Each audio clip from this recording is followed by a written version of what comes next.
Welcome to episode number 79 of British Strength Radio. Today, my guest is Broderick Chavez from Team EvilGSP Sports Performance. He is a steroid educator, performance-enhancing drug educator, and a former high-level powerlifter competing in the early 2000s and at the weight class 100 kilos or 220 pounds, squatting 365 kilos, bench pressing 200 kilos, and deadlifting 350 kilos, all in different meets, but nevertheless a rather large aggregate total. Those numbers were all done in a belt and knee reps. So without further ado, welcome Broderick. But first, a word from our sponsors. Strom Sports Nutrition. Strom leads the way when it comes to innovation and quality in the sports supplements industry.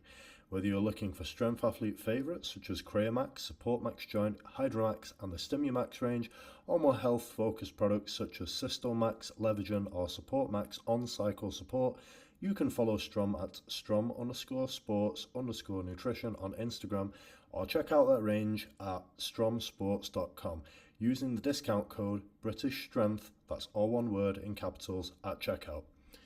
ZeroW Wales, bringing the premium option of powerlifting and strength training to Cardiff via their world-class facility, superior coaching and supportive community. You can follow them at zero_Wales on Instagram or on Facebook at facebook.com/zero.wales. Zero is spelt with a W at the end, or head to zeroweakness.co.uk. Beast Farm is the range of sports supplements and training gear founded by Eddie Hall, the world's strongest man. His new range is based on the products he used to become the best in the world, including Beast Stim pre-workout, Beast Hydro hydration formula, and even Beast Strong smelling salts. Check them out at beast.co.uk and use the code BSM10 at checkout for 10% off your order. That's BSM10. If you would like to support the creation of more episodes of this podcast, then head over to BritishStrengthMagazine.com and subscribe to British Strength Magazine for articles by the brightest minds in the UK strength sports industry and interviews with the world's strongest athletes. Sir, thank you for having me. I have to confess, I'm doing this almost exclusively on the say-so of Richard Foster, but I must confess I have an affinity for Brits, the UK, and print magazines. So you've got me on all fronts. Well, it's an honor to have you on, and I actually met you in the UK in person before we ever really conversed. Yeah, that was the Arnold Classic, was it? No, it was. I believe it was one of the Fit Expos. Fair enough. That makes sense. Was it the one in Manchester? I'm terrible at cataloging those sorts of things. Yeah, I had a research assistant who was really good at cataloging that stuff, and he'd always be right there with the answer. But I'm daft. I never know. It could have been on the fucking moon. I wouldn't know. So you mentioned you had an affinity with the UK. Why are you over here so much? Of course, like you come over for the Strom things, but is that your link to the UK or? Actually, Richard Foster, Strom, and that group is kind of the clique and niche I've fallen into for sure.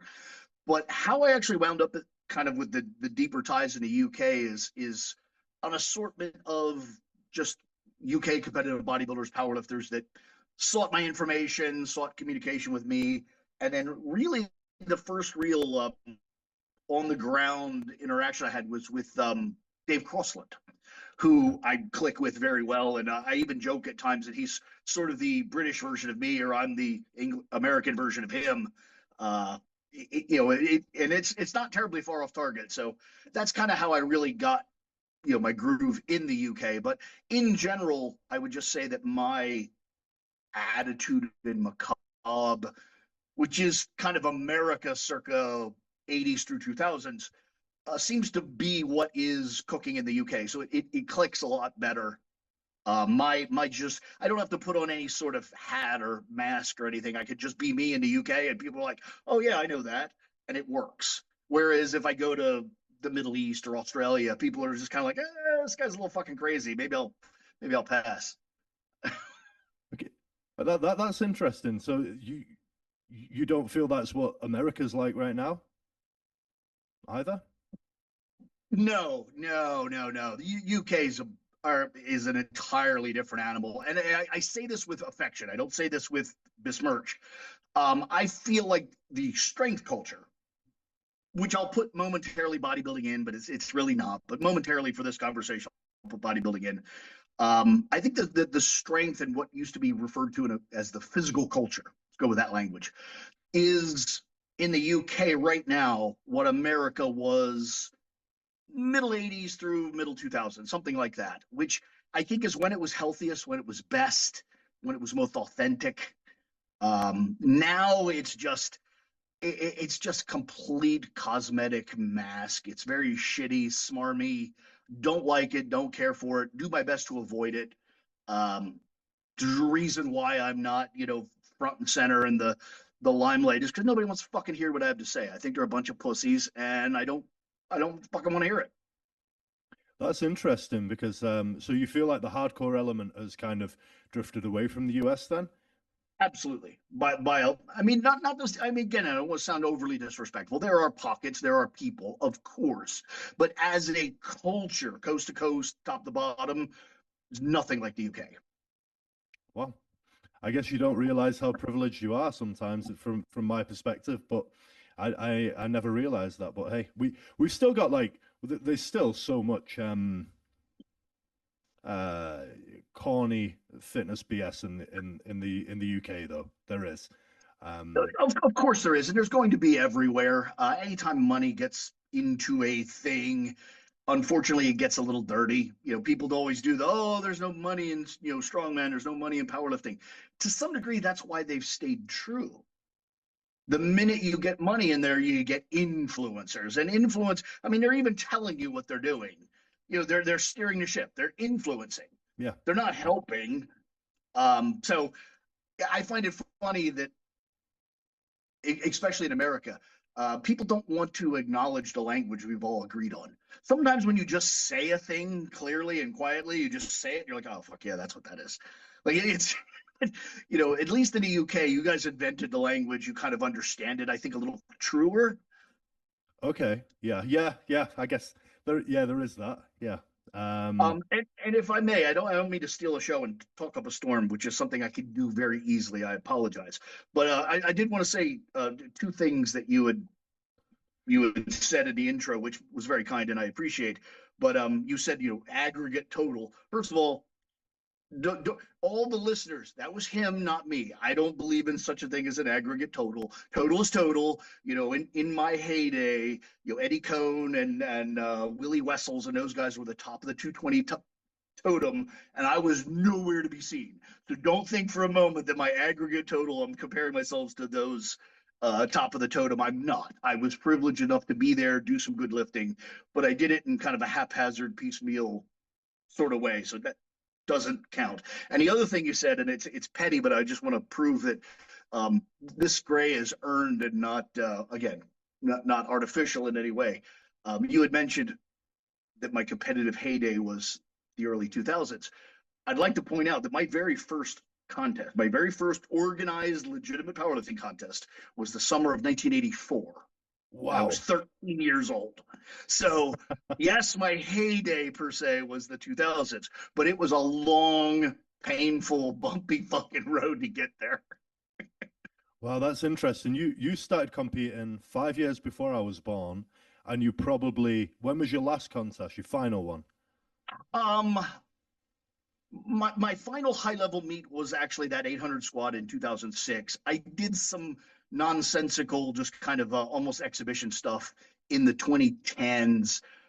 Then I had a catastrophic, life changing injury in the December of 13, and I've done nothing competitive at all since then. Okay, so the point I was going to make there was that 2006 was the year I started competing, albeit in bodybuilding. But so you started competing before I was born, and you finished competing probably maybe before or as I started competing, that puts things into perspective. And I feel like I've been competing a long time sometimes. So you've been around the block, so to speak. How did you become? How did you become? I don't know if steroid educator, PED educator is the correct term, but how did you fall into this line of work? It's funny. I've done a job of these sorts of podcasts, and nobody's really asked that question.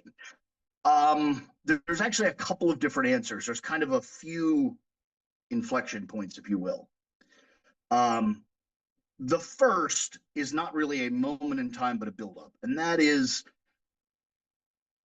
I never set out from day one with this attitude of, I want to enrich people, I want to educate, I want to anything. It was more of a personal greed. I wanted this information. I needed it to do what I wanted to do. So it was very much a me mindset. And I pursued it that way. It was very greedy, very aggressive. I put myself in places, oftentimes places that I wasn't welcome, for the purpose of I need to be where this is. I would get on a bus, as a child, 12, 13 years old, get on a public bus, drive hours to another city to be where top level lifters were. And I would just fucking be there and just take in, make notes, learn, listen, watch. And I did that so aggressively that I eventually got somewhat welcomed into the fold. And so I had, sort of by force of will, a much much higher standard of that I could observe and interact with than other people my age, my level, honestly, to some degree, even my deservingness. So it was very much a force of will that I kind of constantly exposed myself to better, not lesser. And I was never the smartest person in the room. I was never the most knowledgeable person in a room, but I was a sponge, a greedy sponge. Because of that, I had some associations that were very good. I don't like the word mentor. I really don't, but they were very good role models. And one of them specifically was Dr. Fred Hatfield. Wow. He didn't live terribly far from me. I live in Delaware. He was in the Baltimore, Washington area. And he was very stern about the idea of pursuing education, whether it be formal or otherwise. So my pursuit of knowledge jived very much with his belief on what an upcoming lifter should be. So there was a compatibility that then opened the door a little wider. And he pushed me very hard to pursue a university degree. And I did. And again, I pursued the degree not with this, like, I want a degree in exercise science so I can, go on to, no. I pursued a degree in biology because I believed at the time, and correctly, that my knowledge was so bad, I needed to start at the ground level. Okay. And so I just pursued a degree in biology, basically to backfill. Like, I knew things about programming and periodization and to some degree drug use already, but I didn't know the base, like, how does a cell work? How does energy work? I didn't know that stuff. So I had to go back and sort of learn the introductory stuff to make what I already had make more sense, yeah. Which it did. And I'm very glad that I made that decision. It was probably that and marrying my wife are probably the two good decisions I've made in this life. The rest, kind of shady. But then that leads us to, and I skipped over an enormous amount. I competed in powerlifting and bodybuilding and strongman and stuff on the way through all that, skipping over swaths. But that brings me to university. As you could tell, and by the way, I didn't realize this right away, but I have a particular affinity for language, probably more so than science. I probably should have pursued something linguistic rather than life sciences. But because of that linguistic skill, I sort of became the bro whisperer. I was in the life science program academically, so I had access to all the professors and the library staff and all of that. But then I also spent every waking minute that I wasn't in school at the performance lab and the weight room. So I was able to be the interactive sort of translator. Athletes would say things in goofy fucking bro language that I would understand, and then I could turn to the academics and say, this is what he fucking wants to know. And so I became very important, again, just by force of will. Okay. And so I got involved in all sorts of things that I would have otherwise not been, simply because I had that sort of straddled, one foot in two different lanes kind of thing. And anyway, to really get to the answer of your question, that was really the moment that brought me into the coaching world. Is I wound up being the translator from coach to athlete, and then eventually took on the role of junior coach, eventually to the point of just sort of full-time coach. Got you. Okay. Now, also, not that it's super relevant to this, but it kind of is later when you look at my, and I hate to even bring up commercial material, but I do have a member site, I do have ebooks, I do have commercial material, so it's a little bit relevant. Just to know, most of that coaching and translating stuff was track and field based. I went to University of Arizona, which was a very heavy track and field school. Football, American football and track and field were kind of the key aspects of their sports program. So most of that coaching and periodistic, mindset and knowledge and application was track and field based, just for what that's worth. Got you. So you then had to kind of, well, you translated a lot of that onto other things later, onto the bodybuilding, onto the powerlifting. Okay. But the principles that you learn in the start, the biology or the physiology, things like that, they remain the same principles regardless. So agreed. Like you said, great. To some degree, so does even the periodization. I think modern training has kind of lost its bearing. I think if you go back to the 70s and 80s model, you actually have a better starting point. Yeah, I think periodization, in a way, I know you could debate this in many different ways. It's all a variation of the original models in a way. Of course. And speaking of Strom, speaking of the UK, I was recently just both of those. I was recently just in the UK at Strom Sports Supplements, and we did a super seminar on MMA. And just to really reinforce your point about how all of this is relatively universal, I did a seminar, I think it was 90 minutes. It was barely a seminar. I did a talk on periodization for MMA. And I pointed out to them that I am of the belief that the original model of periodization, aka Bompa, the Romanian, back in the middle 70s. I think actually the studies probably began in the 60s, but the book was middle 70s, finalized by the 80s. I am of the belief that that was a derivation or a distillation of drug use. I am of the belief that they had a pretty good working model on how to train weightlifters. Then drugs came into being in the 50s and 60s. Well, they gave athletes drugs, and they found as they gave them drugs, they could do more and more and more work. And then later, because of health, because of drug tests, because of reasons, weight classes, they would attenuate the drugs. Well, they would find that their work capacity diminished. And so they would react to all of these things. As they could do more work, they give them more, and as they could do less, they take it away, and run through that 1,000 times with 1,000 athletes. You just start to go, fuck it, let's just be predictive about this and escalate the work ahead of the drugs and attenuate the work behind the drugs. And so I think periodization really fell out of drug use rather than the other way around. That's interesting, because as you were saying that, I thought to myself, I've heard this before. But then, as you were saying, I thought you did a reel on it. Did you do a reel on it? Probably. No, I didn't do squat. I don't do shit. Someone did a reel from that seminar. That's where I've heard it from. And to that point, actually, it's funny, when I started, it's kind of uncommon for an untested person to mess around with the RTS style periodization, the Mike Teixeira style stuff. But when I used to go on and off, as in fully off and fully on, like for a comp, my percentages would be all skewed. And so I tried to kind of reverse engineer what you've just said, and maybe rightly or wrongly. That's why I started using RPE stuff, because I would think, well, if my 75%, whatever percent it might be, is no longer my 75% when I'm off drugs, because my 70 is now, I'm going to try and do a set of 6 at 75%, and it's going to be an RPE 10, maybe 11. I might get like folded by it. So I was like, right, okay, so how about like I start auto regulating? So Mm.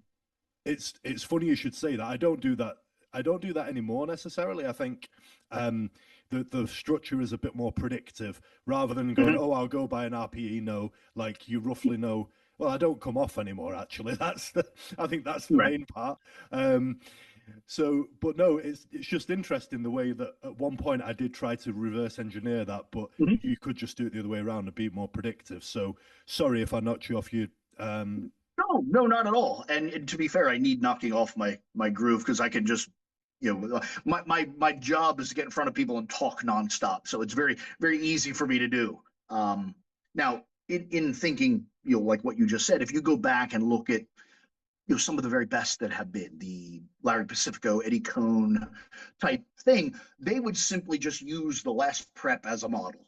They would say, well, my last event I did, 959, and then they would say, well, my goal is to move all of those by 5%. They would just plug in 5%, then backward work the percentages week by week, yeah. and then implement, knowing that either they are or will be where they need to start very quickly, and that drugs work, and you just plug everything in and you end up where you're supposed to end up.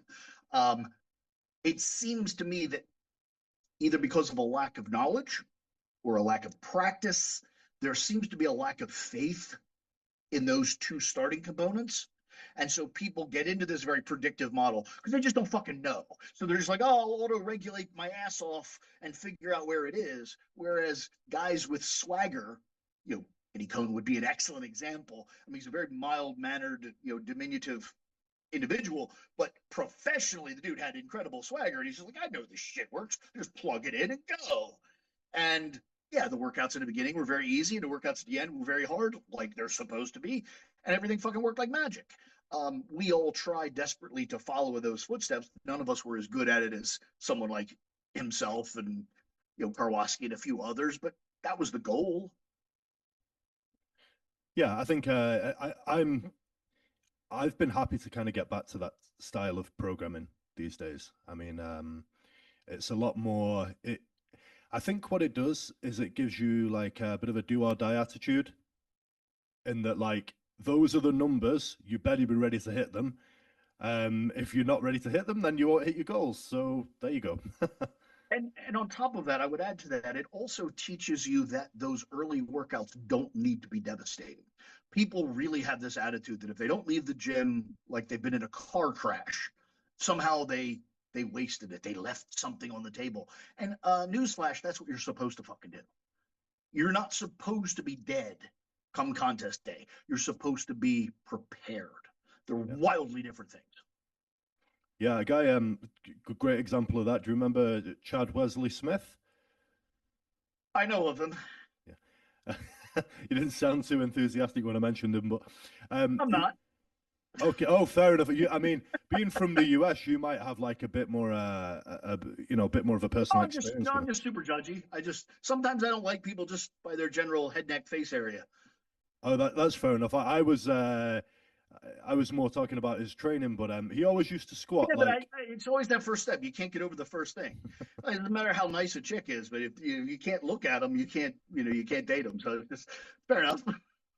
yeah, fair enough. All I was going to say was he always went much, like in terms of absolute terms, much lighter in his Yeah. final workouts than he did at competition day, and he trusted the peaking Yes. Which process. is which is correct and smart and what you're supposed to do. Yes, that's. It's funny you say that because I see this phenomenon playing out just endlessly.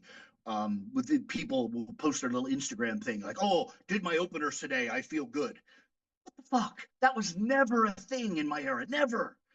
You honestly, I mean, I remember Dr. Fred Hatfield yelling at the top of his fucking lungs that you never do less than a triple in training. Wow. Okay. Like the idea of doing a single in a like that's the thing you compete at. You don't do that until you compete. You did your best triple. That was your opener, and then you scaled percentages for second and third attempts. That's really interesting. Was would you do that now if you were coaching someone?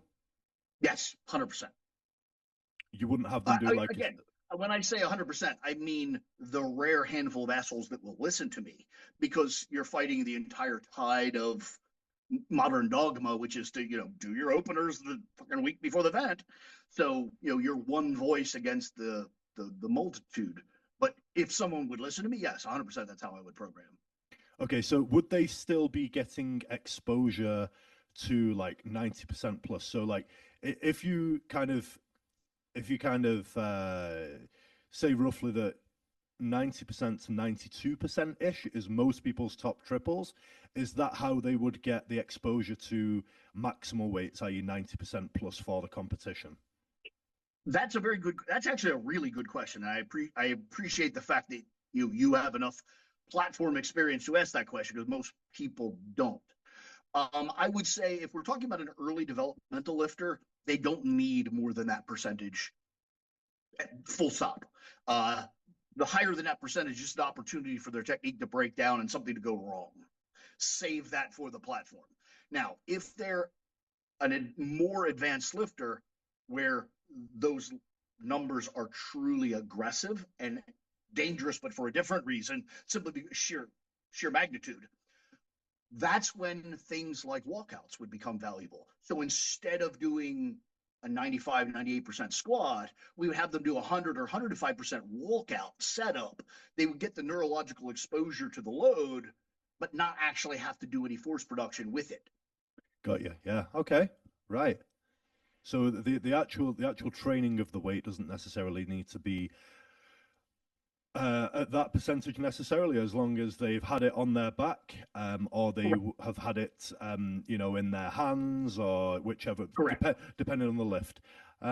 Okay, that's yeah. Okay, I mean, maybe I've come across that theory before, but yeah, that's it makes it's there are so many different ways to skin a cat, and a lot of the time you forget that, don't you? Well, again, you have to remember that, just to be fair, and I don't want to beat the horse to death, because it's not like Dr. Fred and I were like best buddies and we went around drinking. But I spent a fair amount of time around him, and I was very much part of my formative training education. Fred was somewhat of a unique specimen in that he was a 255-pound man with 1,000-pound single ply squat. Yeah. He would regularly do 900-pound raw squats.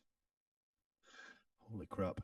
The problem he faced was he could squat more than he could walk out. Like, the setup was more challenging for him than the actual fucking squat. So there was an enormous focus on exposure to load in a walkout scenario, efficiency of walkout and setup, that sort of thing. For instance, a lot of people don't even know this, but people love the monolift. Personally, I think it's the thing that ruined powerlifting, but that's probably a separate conversation.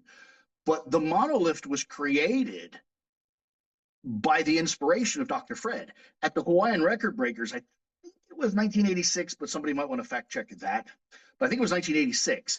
Fred went out with 1055, unracked it, had two people jump out of the crowd, pull the uprights out of the way so he could dunk and stand, and then push the uprights back under the bar.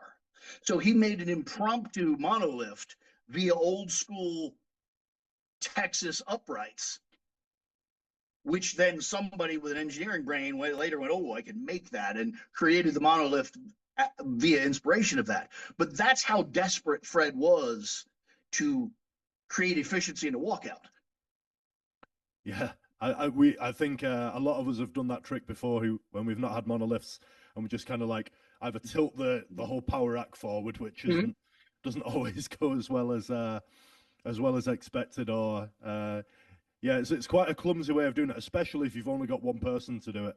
I've had clients in the garage, and I'm like dragging the power rack back and forth, and then having to run around from spotting them and push it back in. But seeing as you're on the topic of saying that the monolift potentially ruined powerlifting, and we did have this in our first in-person conversation. I think we went pretty much straight onto this. Why do you think? I don't remember that, but fair. Yeah, it was. Sounds like me. I'm becoming more and more confident. I thought my memory was terrible, but I'm becoming more and more confident in it as the more details I bring up. But I remember very specific things, and then there'll just be like blank spots. Maybe we can talk about the link to the potential link to gear usage and that. But the monolith ruined powerlifting. Well, I do think so. I tend to speak very hyperbolically. I speak by metaphor and analogy, but the analogy I often use is it turned a game which I don't really give any interest in, but golf, is this very complicated game of long drive and then shorter and shorter game and etc. But in a way, it turned golf into miniature golf. It removed potentially the hardest part of the fucking game. If you don't have to drive it, you're just there and just putting into the thing. It like literally turns golf into putt-putt golf. It turns it into miniature golf. And that's kind of what squatting did. Like, imagine if the monolift had been there from day one, Fred would have squatted 1,100 pounds. If he didn't have to spend all of his time developing a walkout commensurate to his squat strength, it would have been an entirely different sport with entirely different numbers and an entirely different skill set. Yeah. And then also, and I don't want to just take to task, I hate equipped lifting, because that's not really true. I personally had no interest in equipped lifting. That's a different thing. It's not a disdain for it. It's just a disinterest. But the monolift, because of the lack of necessity for mobility, allowed for greater and greater equipment use because they didn't need to be mobile enough to get out of the fucking rack. Yeah. So the escalation in equipment kind of mirrored the escalation in reliance on the monolift, and the two went wildly out of fucking hand to these people that delusionally believe they squatted, whatever, 1,400 pounds or something. Fucking no, not by my definition of a squat. Yeah, there's absolutely no way that you're walking out in that multiply stance. Like, if there's no way you can walk out 1,000 pounds in that big wide multiply stance. If you look at the top single ply lifters like Blaine Sumner, I know it's now historical, but and that Carl, I'm going to butcher his second name, so I won't try, but the Swedish guy, they have wide stances, but they're not like wide touching the legs of the monolift wide like that. Absolutely. You would decapitate yourself to try to do that, Agreed. So yeah, I totally get what you're saying. Yeah, and then probably the biggest walkout wide squat I could think of was all the way back in the 90s was Pulcinella. That name rings a bell, but I can only. I'm thinking of. There's two. I think there's two people. I might have them confused. When there was a Passanella and Pulcinella. I think it was Passanella. He died in a car crash. He was a 275 or 308 guy. He had a 1050 squat, walked it out, wide stance. That was probably the biggest wide stance squat I've ever seen walked out. That's really impressive because beyond a certain width, I just feel like you're stuck in the mud type thing. He was a wacky beast in general. He squatted also in heeled Olympic shoes with a wide stance, which is wacky. Yeah. Always looks kind of odd when you see Dan. His first name was Dave. You could look him up. I think it was Passanella. There was two people there with similar names. It was easy to confuse them. I believe one was a strongman and one was a powerlifter. Well, there's a Dave Pulcinella, and he's a bodybuilder. Do you know? Yeah, actually, funny enough, he's from Delaware. He's from where I live. Oh, is he? Okay. Yeah, he's about 100 miles north of me. Yeah, I've still got him on Facebook. And he got really popular at one point, didn't he? I had a little movie, kind of a documentary thing. Yeah. Yeah. Good morning, my wife. So we can't. Well, there's not too much of a bad.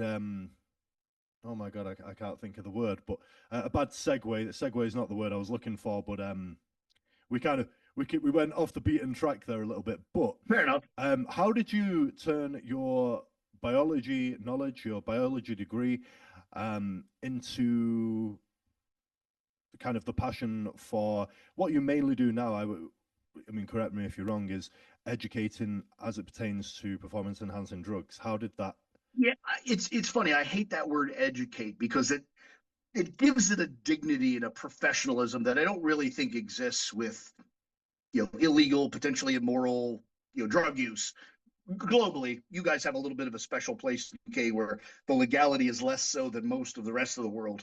But keep in mind, in North America, you're talking about felonious behavior. Most people forget that. You've got high school kids, whacking back, trenbolone, and people just kind of act like it's okay. Like, no, it's actually a fucking felony. It's really not okay. Wow. By the standard, mindset. So I don't really love the word educator, but I don't really know what better term to use. I've never really thrown around language. I've never like guru or, educator. I've never tried to like nomenclate myself because it's one of those things where I don't think there is a good version of it. It's kind of like drug use in and of itself. There's this big push momentarily for like safe use. Safe use is no use. Don't use drugs. You want to be safe, don't use drugs. You want to be safe, don't ride a fucking motorcycle. Motorcycles are fucking dangerous. They're fun as fuck, but they're dangerous. I don't care how many helmets you put on. I don't care how many fucking knee pads you put on. You go highway speeds with no thing around you, you're at risk. That's drug use. I don't think there's a safe version. I do think there's dumb shit you can avoid, just like riding a motorcycle. Don't let go of the handlebars. Don't do little flips. Okay, sure. Don't do that. But you still, even if you do everything right, shit can go wrong. Dear listeners, at this point, we experienced some technical difficulties, namely me forgetting to press record. However, we got back on track with some very interesting discussion. At this point, I would like to encourage you to head over to BritishStrengthMagazine.com and subscribe to British Strength Magazine for articles by the brightest minds in the strength training industry and interviews with the world's strongest athletes. You were talking about how the monolift ruined powerlifting. Yeah, I think that's probably an aggressive statement, but I do think that monolift was the gateway to ever more exaggerated gear. It allowed people to wear more and more plies, be less and less mobile. Kind of normalize the I can't move, I can't reach depth, I can't, and again, I don't want to just sound like I have a pre-prepared enemy, but opened the door for the West Side era, which I personally was not a fan of. I thought it was more about tricks, parlor tricks, than actual strength. I thought it was, made powerlifting something other than it was intended. Yeah. As we've mentioned before, a lot of those wide stance squats would not have been possible in a walked out setting. Yeah. And I think it would have been maybe a lot easier to kind of standardize powerlifting if everything were walked out. Agreed.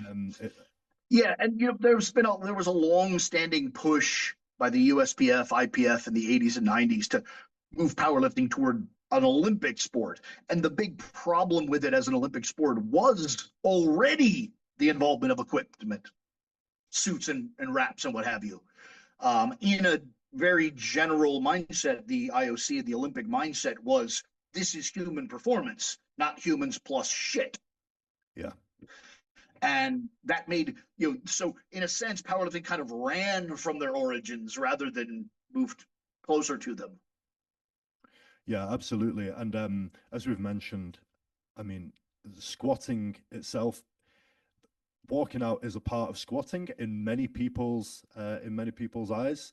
I kind of agree with that. Even though I'm terrible at walking a squat out, I'm not the biggest squatter in the world, but I'm willing to admit that I couldn't walk out, or at the time of squatting those weights, I couldn't walk out what I could squat. So, yep.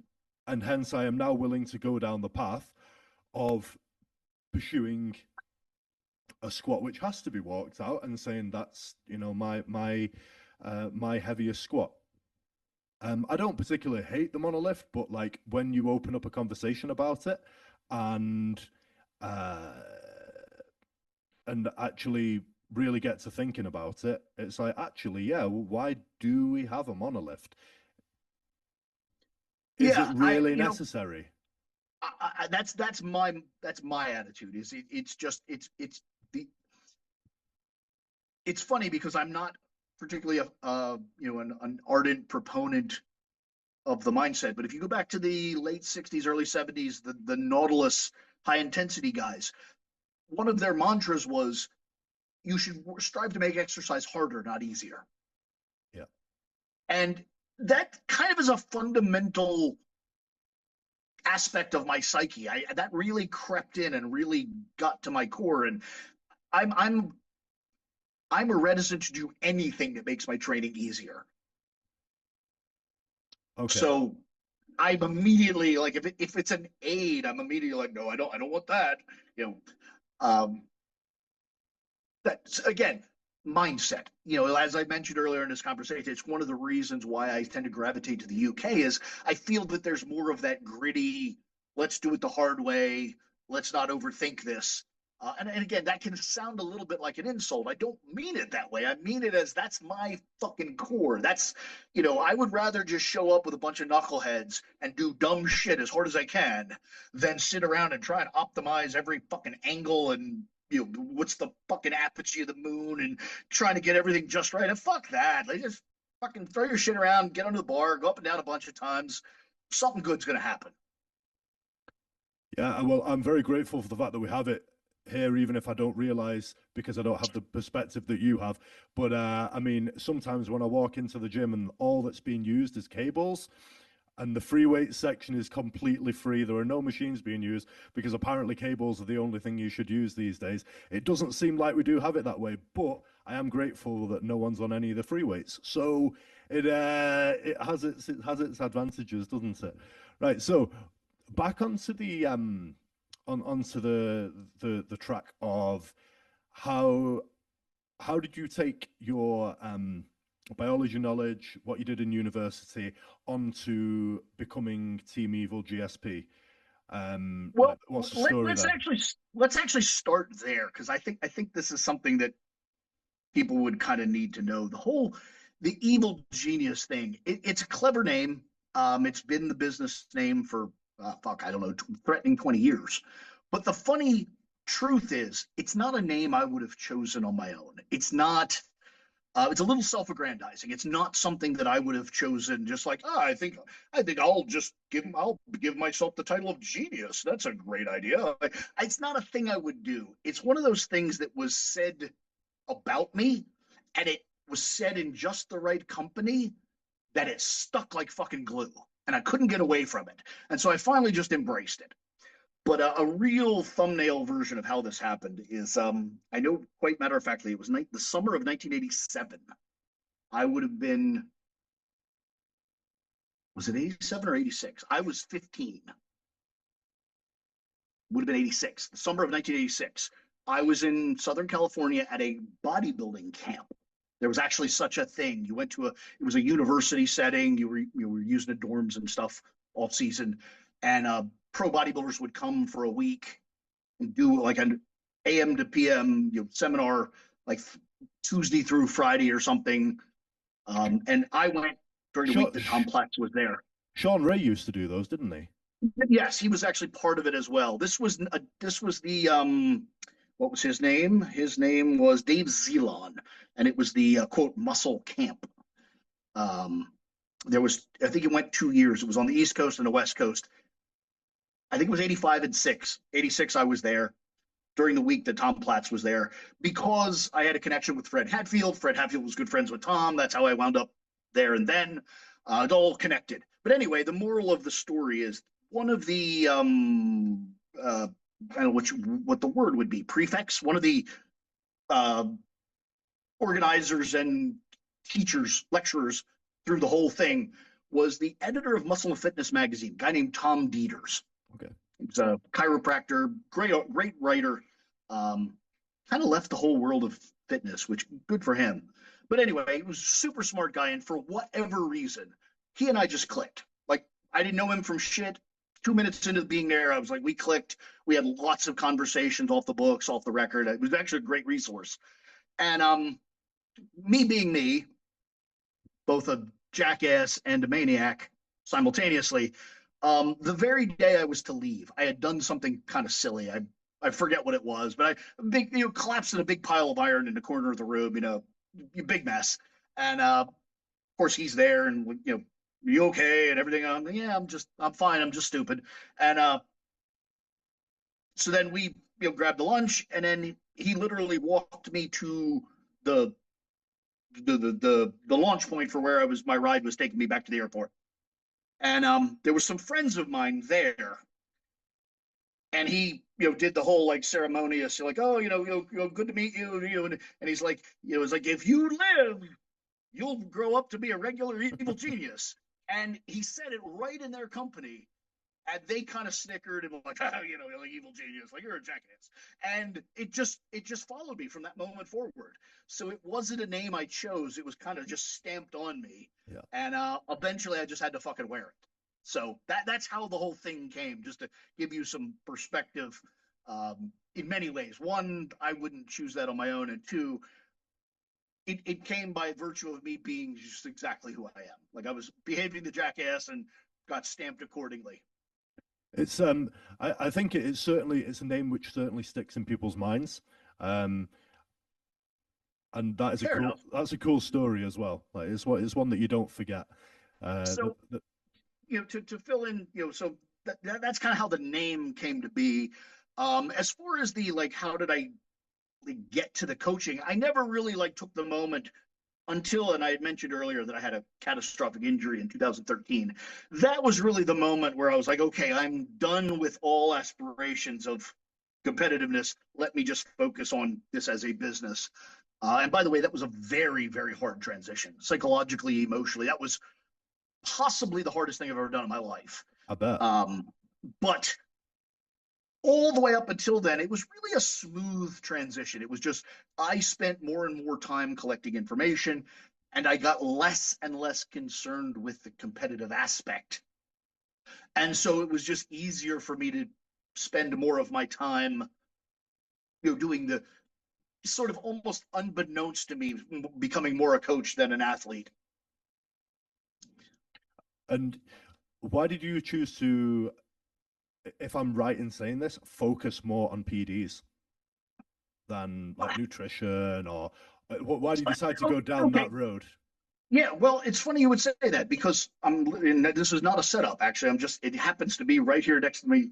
But I wrote a book on nutrition. I say I'm being a little hyperbolic. My team, we wrote a book on nutrition.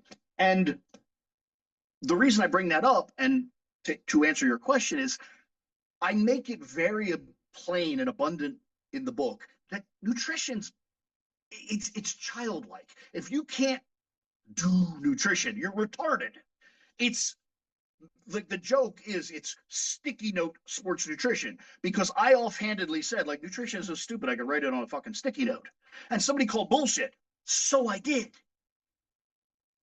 That's how much I think of nutrition. Like, you can write it on a fucking pack of sticky notes. It's not complicated. So there's like, why didn't you focus on nutrition? Because you either eat or you don't. Or if you're not dead, you're doing it right. Fuck you. Move on. Okay. I don't want to sound like I'm dismissive of it, but like, eating is a thing that it's like breathing. People have just done it organically since the dawn of fucking time. You don't have to think that hard about it. And if you do, you're a waterhead. Yeah, I think the basics certainly can be explained very simply and quickly. Agreed, as per in my book, and by the way, many other good, well-written, well-organized books.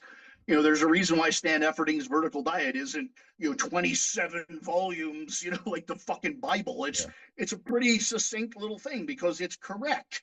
There's not a lot to say, and it's quite a simple diet when you actually look at it. Agreed. As it should be, because eating's pretty fucking simple. There's only 3 kinds of fucking food. There's only one fucking aperture they go in. It's not that hard. Yeah, that's fair enough.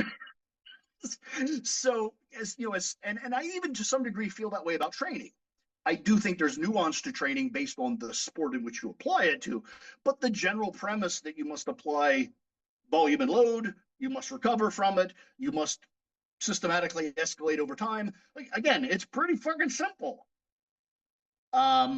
So in my mind, the mover, since you can't pick your parents, you can't not eat, and you must train, really, to me, the only wild card in the equation is the inputs of extraneous, aka PEDs. So to me, it was really the only variable that I had control over. Okay, when you put it like that, yeah, it makes a lot of sense. Well, again, and I don't mean to be an ass, but it annoys me that I'm in my mid 50s and I still have to say things that are like base fucking logic. It's not like I'm out like fucking trying to reinvent the wheel and repatent periodization or some asinine thing. Like the stuff I'm saying is fundamental logic. It's base principles. And so, talking about of those principles, what would you say your if you were to design a PD cycle for a, let's say, powerlifter, because of course I Okay. know you work with bodybuilders, I know you work with strongmen, so like a strength athlete, let's Okay. say, what do your PD cycles look like? What would a typical one look like? All right. Well, I'm gonna start, unfortunately, by throwing you under the bus. The Because first thing I would do is caution you to not use the word cycle. okay, Again, we've agreed on the English language as the language. If you care to, we could choose, Spanish or German or some other language, but momentarily we've chosen English. So it's important that we now agree on what the terms mean. You used the term cycle. Grab a dictionary, look that shit up. It's a loop. It's something that goes back to the beginning. The cycle of the seasons, the cycle of the Olympics, the cycle of the menstrual cycle, all things that go back to the fucking beginning. I don't think it's a rational concept to risk your life, risk your health, risk your finances, risk your freedom to go back to the beginning. So right away, I would say not a cycle. I would suggest you use the language course.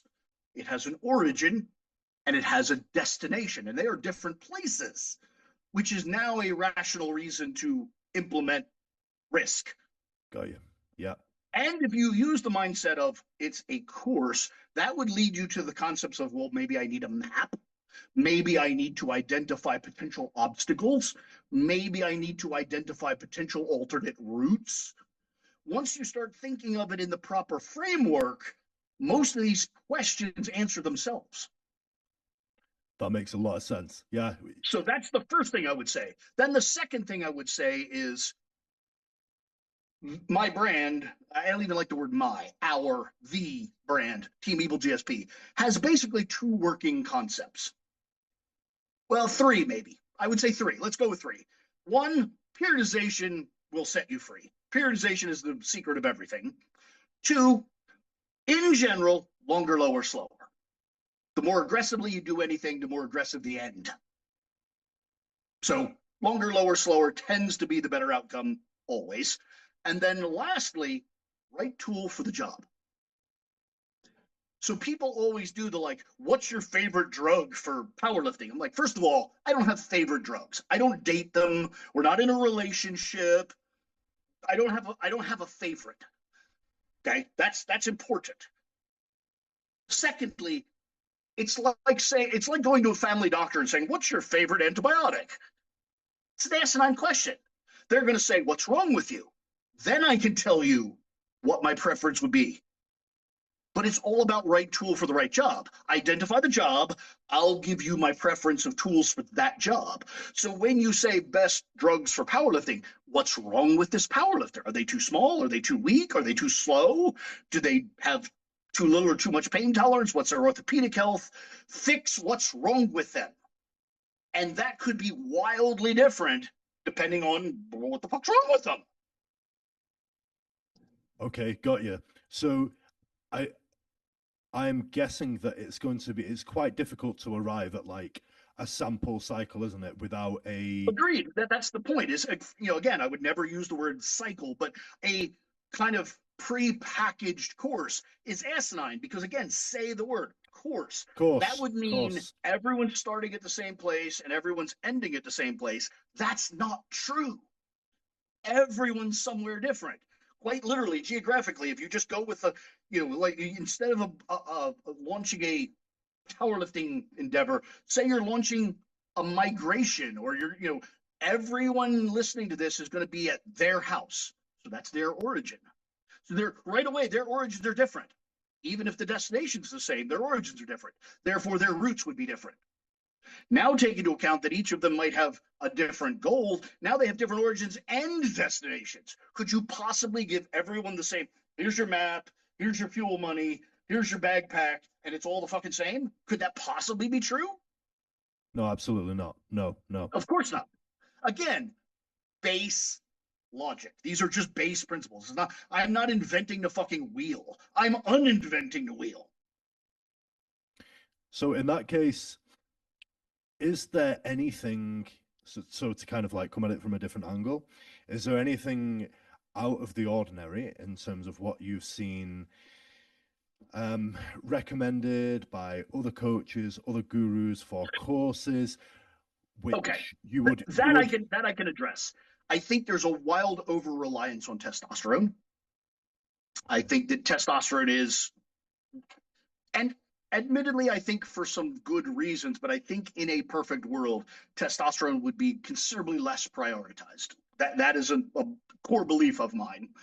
I think people tend to be too aggressive with anabolic androgenic steroids, testosterone, and the like, and less liberal with non-steroid PEDs, growth hormone, insulin, metformin, even neurological stimulants, etc. Phlebitic stimulants like EPO or something like that. That's a wild example, but I think that people just get a little stuck on the steroids to make things better, and they just throw steroids at everything. And I don't think steroids solve every problem, especially when you get outside of absolute strength sports like powerlifting and maybe Olympic weightlifting. You get into stuff like strongman. Fitness itself is a huge mover, and just improving somebody's ability to breathe can make them perform wildly better. Steroids don't do that. No. So you mentioned testosterone. You would say that testosterone is overused. I think so, yes. Now, I'm trying not to relate this directly to him, but of course, you might have seen Richard Foster's article, Test is Best, in the magazine, or you might have seen me post about it.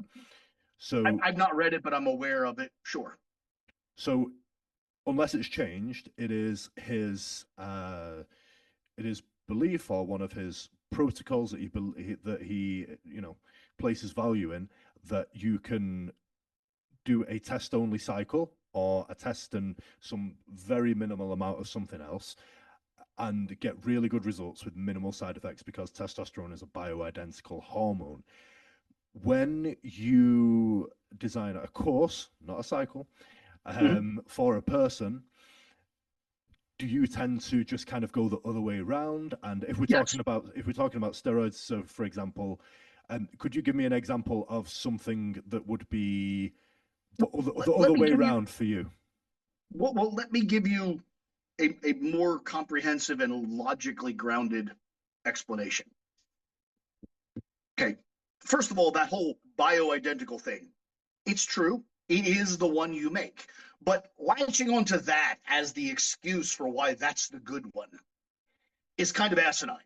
That's like saying, well, my body makes adrenaline, so I should be okay to take as much of that as I fucking want. That's asinine. But it's equivalent. Again, your body makes insulin, so should you just take that fucking willy fucking nilly? Probably not. Your body makes endorphins. Should you just take that? Can you just take opioids for no fuck reason? Because, well, my body makes them, so I'm just taking more. I'm just raising up that level. No, that's fucking goofy. Okay, so that's a very, I don't even want to say specious, because it's not even specious. It's just asinine.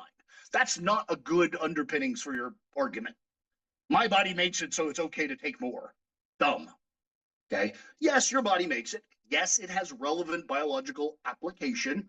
Cool. Let's stop there and see what that is. What do androgens do in nature? They turn a 10-year-old boy into a 20-year-old man, aka masculinize. Yes, they grow some muscle in that process. A 10-year-old boy is not as muscular as a 20-year-old man. Fair, true. But lots of other things change, and also behavior, skin texture, hair growth, height. Lots of things change over that course, again, keyword, course of time. Okay. The desire to reproduce escalates during that time. All things that are incredibly valuable, incredibly important, and incredibly relevant to becoming a grown man that can then later become a grown muscular man. But again, words mean shit. What is testosterone? By definition, it is an androgen. Let's look that word up. It comes from the Greek andro, aka to make male. Testosterone makes you male. Notice it doesn't say muscular. Notice it doesn't say powerful. Notice it doesn't say powerlifter. It says male. So having a sufficient amount of testosterone to maintain and possibly escalate one's maleness, super valuable. But beyond that, maybe there's a better tool to accomplish the muscular part. Hence comes anabolic androgenic steroids. What does anabolic mean? To make larger. That sounds cool. Let's investigate that. We have an entire subset of steroids that are there for no other reason than to make you larger. Something that powerlifters and bodybuilders want desperately. Weird. Okay. So again, that's kind of, I stopped because that's kind of the end of the thought. Anabolic steroids were designed for the purpose of prioritizing size and strength over masculinity. That's pretty much the end of the conversation. Which have you seen? Which of the more anabolic, less androgenic steroids have you seen to be most effective in the cycles of courses? Again, of elite. It's like saying which antibiotic is the best. It comes down to what's wrong with you. For instance, Dr. Fred pursued a lot of 19-nor derivatives. He was a small, relatively skinny, wiry man that if he did not have drugs like Deca and Trenbolone, he would have been a stick. So he needed a volumizing drug to maintain that 255 pounds because he was naturally a 160-pound man. Okay. Whereas somebody considerably bigger, just girthier, larger person did not need that volume from drugs. O.D. Wilson did not need nandrolone because he was a giant fucking man. And he could rely on masteron and primobolan and winstrol to just take that mass and generate force. In that case, then, do you, being that the end game that we're all after is to generate force, it's not necessary. Mm-hmm. Sure, you do have to get. Sometimes being bigger can lead to greater amounts of force being able to be expressed. Agreed. Of course. Look at every athlete that moved up weight classes. That's invaluable. Their total almost always goes up with a higher weight class achieved. Sure. But look at them proportionally. Again, Eddie Cohn was the greatest 220 of all time, but I would argue mathematically he was better at 198. Okay, yeah. Yes, his total went up when his body weight went up, but he didn't pull 900 at he pulled 900 at 220 or 200, and he pulled 40 at 220. Like it was mathematically he was better. Yeah, he probably had a better dots at 198. Agreed. The thing that didn't even exist. I don't even know if we used Wilkes and Malone at that point, but yes. Yeah. I think dots apparently, I don't know, is apparently a little bit more accurate, and I don't know how they assess that. It's not an argument that I'm making, but I think it's one of the things that might have been improved over the years rather than as kind Probably. of so I guess what I'm trying to get to the source of is like, what would you are there some which are more efficient and relatively than others? So you might take a Deca, a nandrolone in a course. Like I might take a Deca and nandrolone, and I might not feel that it moves the needle that much. To be quite honest, I might feel that completely believable. I start to get some side effects like anxiety. I think it Mhm. makes me wake up earlier than I would like to wake up to in order to get the full amount of sleep that I need. So for someone like me who is pretty much close to their goal body weight at the start of a course, Which means a drug that's going to push body weight's probably not a great selection. no, because So, I in a way, just from base principles, it kind of self selects itself. Again, it's right tool for the right job. You're already a grown man. So, testosterone is probably not a thing you need to drive the needle. You're already at your target body weight. So, nandrolone is probably not a thing that's going to drive the needle. So, maybe looking at steroids that don't prioritize body weight and maybe prioritize recovery and neurological drive, primobolan, masteron, winstrol, probably going to be the more needle movers for you. But now take you and roll back time to teenage. You are different because you have a different origin. yeah. At you at 20 years old, nandrolone might have been the thing because you're like, fuck, I weigh 100 kilos and I really need to weigh 140. Let's get the fuck on with it. Yeah, it was. I mean, I don't even know if I had that rationale then, but I definitely used it. Yeah.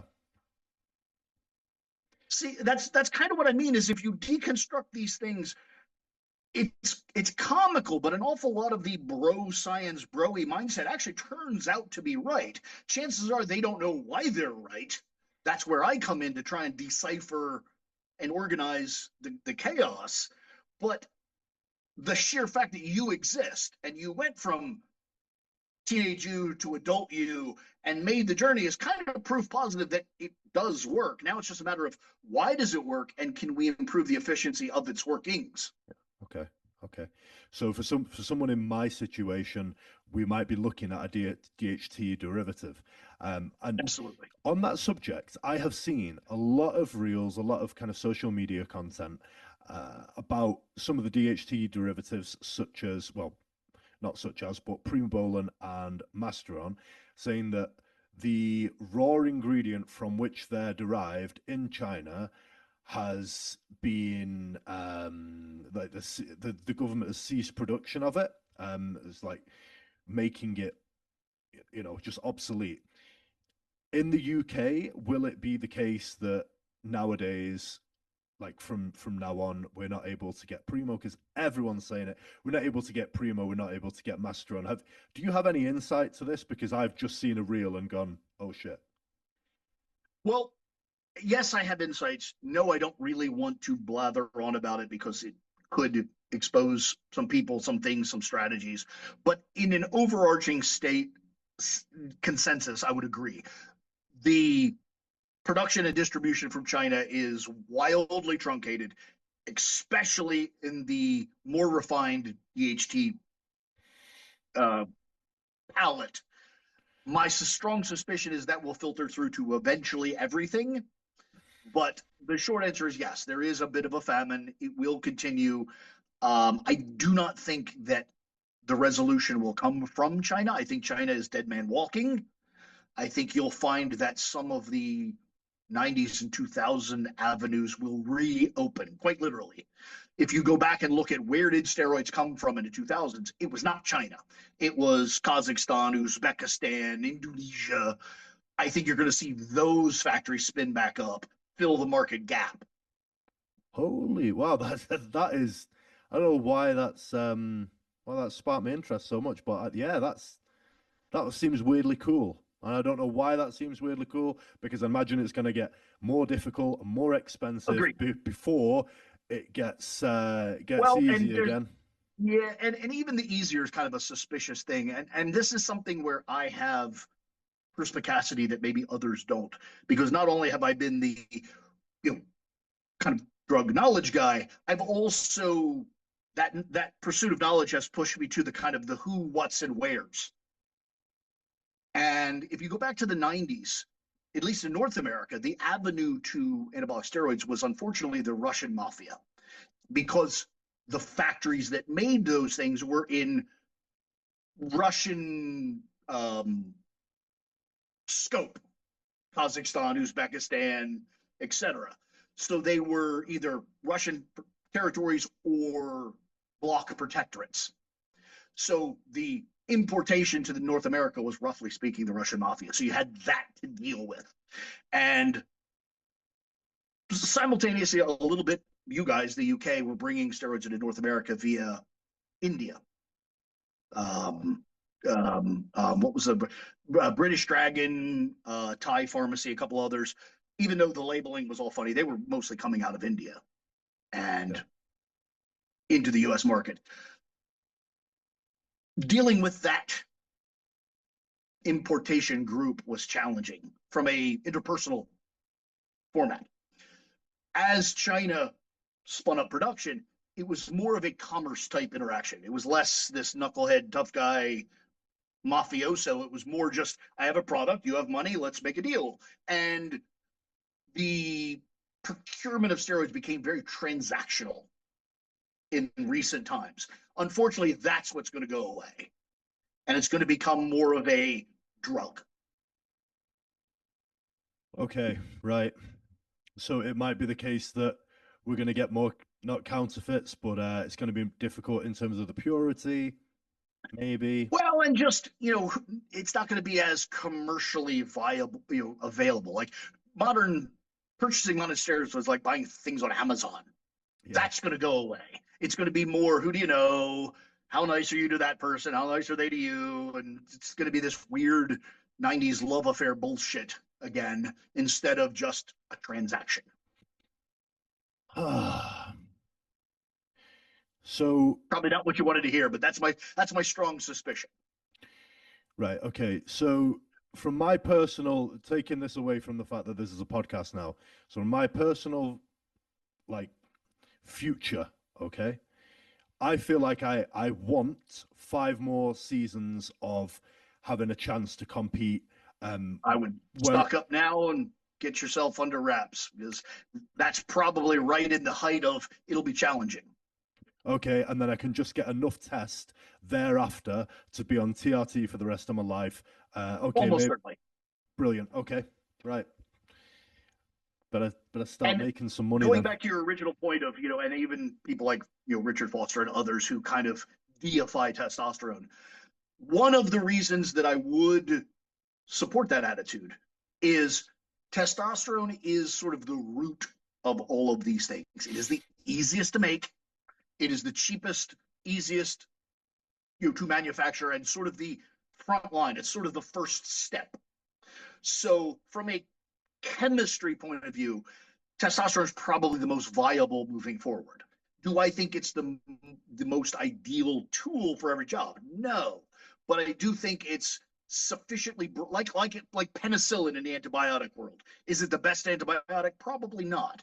But is it sufficiently broad spectrum that if you could only have one thing, that would probably be the best thing? Yeah. Okay, brilliant. Right. So, I mean, I did try Rick's, no, I wouldn't say protocol, because it wasn't like a, one size fits all protocol, but it was just more of an ideology. It's more of a principle. Sure. Yeah, so I tried that principle, and what I noticed is I was on TRT 250 a week, took that up to 500, and I noticed fairly immediate strength and size gains from that jump, which is what you would expect. And of course, there were kind of diminishing returns thereafter, but I did notice that even at 750 and 1,000,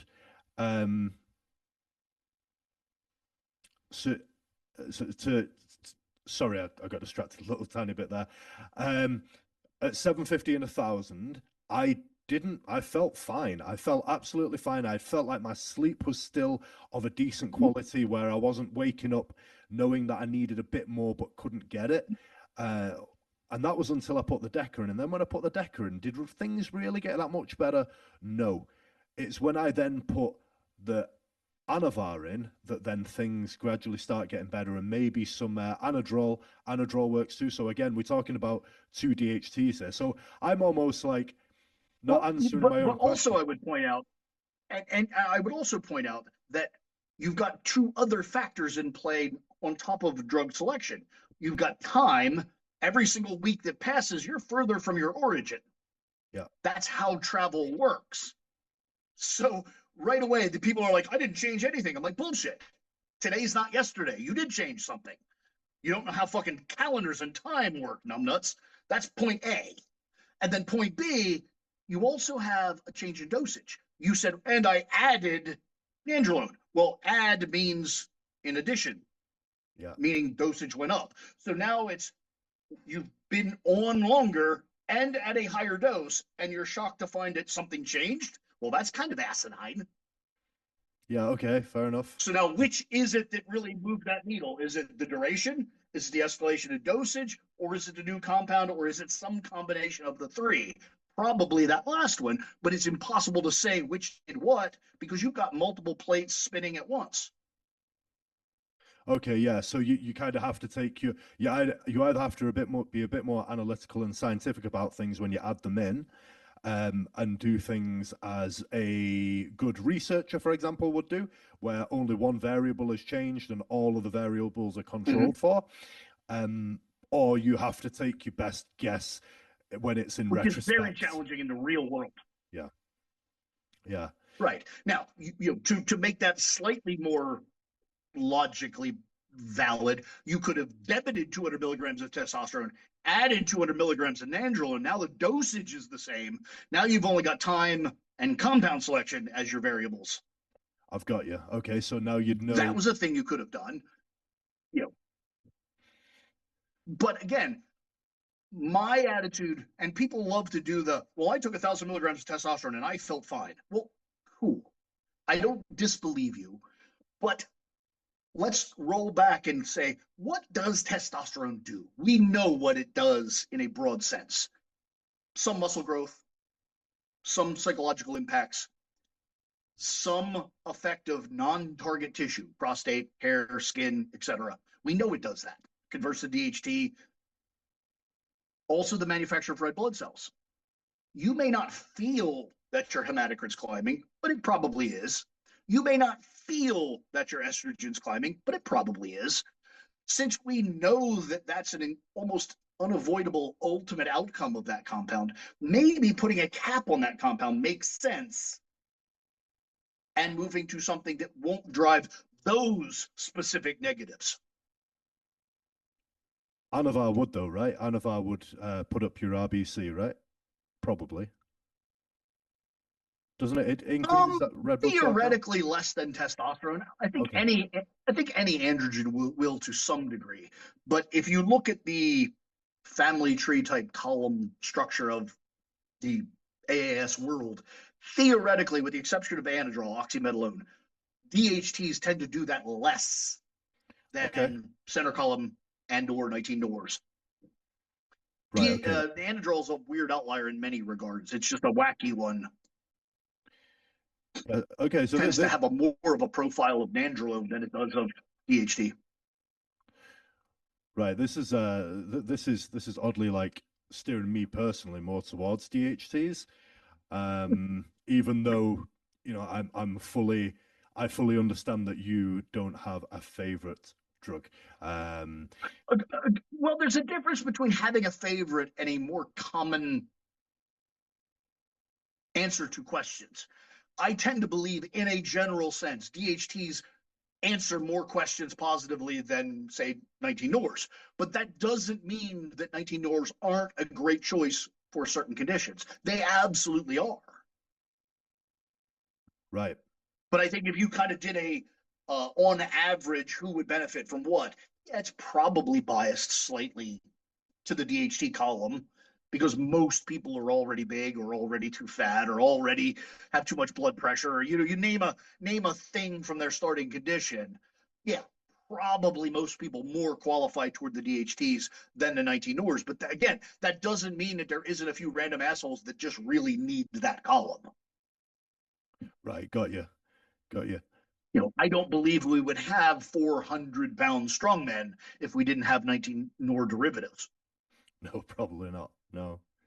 Again, that's kind of my point. I don't, you can give anyone all the primobolan masteron in the world, and you probably won't make a 400-pound human. Okay. God knows I tried, and it didn't work for me. I wanna ask you about like your specific courses that you've Sure. ran or ran for someone else, if you don't mind. But first, you mentioned ancillaries, if you will, outside of anabolic steroids. Now we're going to stay within a powerlifter, strongman, maybe realm, and maybe even for like for the hypertrophy benefits that both of those athletes might gain from. Where do you see like the use for growth hormone in either a powerlifting or strongman setting? It's ironic that I'm the random asshole that really can't use growth hormone to its highest utility. I have these little tiny hands, little tiny wrists. Even a drop of growth hormone, I get neuropathy. I can't grip. I'm a mess. Been that way since ever. I first started exploring growth hormone in the 80s when synthetic growth hormone wasn't even a thing, and you had to get it extracted from fucking human cadavers from Eastern Europe. It was terrifyingly expensive, and you could only get it in dribbles. And even then, I had problems. So I'm kind of the poster child for, and this doesn't apply to me, but in general, I would point out, look at professional sports. Just step back, close your eyes, and just, no matter what country you're in, no matter where you're at, just look at professional sports and go back to the 1980s. How many 40-year-old professionals did you find in any sport? Football, soccer, tennis, track and field, name a thing. There were almost none. Almost fucking none. Now roll the clock to the mid-2000s. Every famous athlete you could think of is fucking 40. Do you really think that parenting got that much better, or that training got that much better? No. Growth hormone got that much more accessible. Growth hormone, even if you disregard its performance benefits, which I don't think you can do, it's almost impossible to disregard the preservative effect. It's allowing careers to extend considerably longer from an orthopedic, bulletproof kind of perspective. Now, when you say that, what, for people who, to kind of put it into more layman's terms for people who can't extrapolate what you mean from that, we're talking about the joints, right? We're talking about the long-term health of the joints and the repair of the joints. Well, I would go beyond joints, but yes, your orthopedic integrity in general, bone density, connective tissue resilience, muscle pliability, mobility, all things that degrade over time, particularly with lots of hard work, and things that, if preserved, extend your career. Okay, so you kind of have to start using it before they start degrading. 100%, and that's the big point. I think if there's anything that people are dropping the ball, it's not worrying about those things, those sort of preservative concepts, those prehab concepts. They don't worry about them until they start to see chinks in the armor. It's too late. You have to start building resilience long before you start using it. Right. Yeah. Got you. Well, I'd love to take growth hormone at the moment. Unfortunately, it's not financially viable, but I take support max joint. Fair enough. So it's funny when people say that, because I don't know the markets in other countries, but I hear people say all the time, like, "Oh, it's a financially challenging." Here in America, you can get Chinese, generic growth hormone for $1 an IU. Okay. To me, that's not expensive. In a world where people are paying that much for fat-free fucking chicken and fucking, asinine energy drinks. The average American spends more than that in fucking Starbucks every day. That does dick for their long-term health. I don't see that as a valid argument. But again, my little world, my little view, I understand that the world's much bigger than me. Yeah, I think I don't think it's that expensive. I think if you are already being somewhat frugal and you're already kind of like running on the very fine line of, if I spend any more, I'm just gonna, start just fair enough. crashing down. Again, I'm not, I'm not here to. I think lecture anyone on their decision making. Yeah. So I think I don't think it's that bad. I think I recently saw, I think it's 140 British pounds for 100 IUs. And a friend of mine has just started doing that, and he's got pretty good results from just 2 IUs a day with no anabolics. So Agreed. I think like adding that amount of Now money on play top of, that forward 5 years, yeah, and where are you? Play yeah. that forward 10 years, where are you? So that's kind of my point there. I think people don't have their priorities quite literally, and I don't mean that sarcastically. I think quite literally they don't have their lifestyle and compound selection in a long-term mindset properly prioritized. Yeah, I think for him it was quite interesting because I'm not I'm not a steroid guru, whatever you want to call it. It's not a service I offer because I don't have the knowledge. I don't have the knowledge, and I would personally be quite irresponsible if I started working with online clients and telling them what to do. If someone wants my opinion, I'll give my opinion. But this guy's more of a friend. I've known him since school, and he was talking about. Sorry, this is a bit of a tangent, bit of a segue, but Not at all. I found it quite interesting in that he's talking about like going on a short course of anavar and testosterone, and he just Mhm, wants to improve his body composition. mhm. And he was kind of like and ahhing and about PCT because he wanted to come off afterwards. And in the end, I just kind of had like a little bit of a light bulb. It probably wasn't that much of a significant light bulb.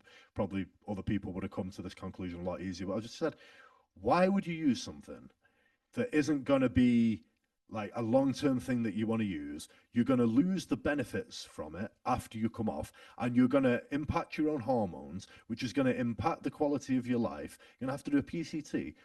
Why don't you just try growth See, hormone? I rebel against that. I don't agree with that. Drugs work. Like that's not really a thing we can argue. Drugs work. Even a poorly selected drug works. Muscle is real, and we can go down the whole exercise physiology rabbit hole of what is muscle. But even if you don't want to go down that rabbit hole, you can argue that the muscle that drugs create is roughly speaking equivalent to muscle made without drugs, just in a shorter period of time. So, with that concept, what does muscle offer? For instance, the long time honored concept of muscle memory. So, this idea that, once you stop using drugs, that muscle's gone or wasted or evaporates or whatever the fuck people want to think, it just doesn't hold up to logic. Yes, you may not be able to support that level of muscle without the drugs, but that doesn't negate the fact that it was once there, aka have developed muscle memory, myonuclear donation, mitochondrial density, on and all the things that exercise physiologists can blather on about, which then raises a ceiling for your future progress, because that's what muscle memory is. It's always easier to reattain than attain the first time. So this idea that using drugs in an isolated bolus is somehow wasted doesn't make any sense to me. Yeah, I suppose like just to give more context to that story, I agree with what you're saying there. You know, if you've been on if you've been on a course before, you can maintain some of the gains that you had, and it's easier to then regain that amount of muscle if you know 100%. introduce stimulus again. But I suppose for this person he will never compete. He just wants to look a bit better constantly. Do you know what I mean? So Well, I like, do understand. I do understand the idea of steady state, and I do think that mindset has led people to some very bad decisions. Again, I can't really speak to your problem, but I can speak to the world I live in, aka this brand. And if you go back to what I said about this brand, periodization, longer, lower, slower, and right tool for the job. The first concept, periodization, means that being steady state year in and year out is not a real thing. It's just off the table from the beginning. So, with that mindset, does using drugs and isolated boli here and there make sense? Probably. Pick a goal, put that, okay, I want to look a certain way September 1st. And then how would I do that?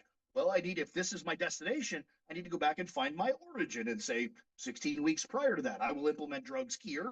They will do this thing and land me here.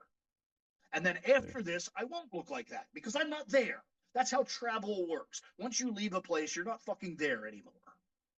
yeah, okay, okay. This idea of I just want to be perfect all the time forever, it's a fucking fairy tale. Even if you kept your drugs and your training and your nutrition and everything steady state, time still passes. You're still going to have to make changes to maintain homeostasis. Yeah. So, okay, before we kind of go a little bit further down the GH route, would you say that could be the case in terms of TRT, whether that be testosterone TRT or growth hormone TRT? Would you take a break? I know this for the competitive athletes. So I recently heard something that Dave Palumbo likes to bring up again and again about, and a lot of the old school bodybuilders, so to speak, like to bring up again and again about how they came off fully. They purposely crashed their endocrine systems to the point where they knew they would have zero testosterone. They would be running a complete deficit. They would lose some muscle. They would lose a sex drive. They did it for a short amount of time. Dave Palumbo said that the theory was that the muscle would then respond to this by creating more androgen receptors. And hence, when you went back on, you would have more androgen receptors for the androgens to bind to. Is there any truth to that, or do you think that a person can be on TRT levels of testosterone and or growth hormone year-round? Well, I think there's very mixed metaphors there. As to did bodybuilders take extended periods off in the past? The answer is yes. Was it because of a desire to upregulate androgen receptors or any of those things? My suspicion is no. It was probably just a financial, health-driven, drugs are not the appropriate thing to be doing right now. I don't need to be Olympia caliber. I won't be. Fucking stop. There was a much more of a practical mindset, in my opinion. Periodization, as you just said. 100%. Dorian Yates disappeared after the Olympia and wasn't seen for months. So it wasn't important how he fucking looked. He knew that drugs work. When I take drugs, I'll fucking return to Dorian Yates and cool. So, and Ronnie Coleman did something similar. And prior to that, everyone else did. Lee Haney, and actually Lee Haney was kind of the outlier in that he had a TV show and some stuff where he kind of did force himself to be Lee Haney year round. And I don't think it benefited him competitively, but probably financially. Separate conversation. He was an outlier for sure. But was that the norm? Yes, I would totally agree with Palumbo or anyone else who said that. Sure. Do I think it had much to do with androgen receptors? Probably not. They may have modulated during that period, but I don't think that's the why they did it. I think that was, if it even happened, it was a happy accident. I don't think it was the why. I think just relieving the stress of training like an asshole, eating like an asshole, taking drugs like an asshole, just lowered the ambient asshole so that when they started again, they had more runway to do so. Okay. That's my interpretation of that. Okay. As far as the change of density of androgen receptors, there's legitimate data that suggests both the lack of and the hyperexposure to upregulates androgen receptors. So I'm not really going to latch onto that as my favorite thing, to get excited about. It probably has some validity, but again, proportionally to the impact of drugs, not enough to make a conversation, in my opinion. Yeah, see, that's the big thing that I've always kind of like gone back and forth on in my head, because Richard Foster is of the complete opposite opinion to Dave Palumbo. I've done it both ways. I've gone on and off in the past, and I've done blasting crews. And like these days, I always think, do I try just coming off for a bit?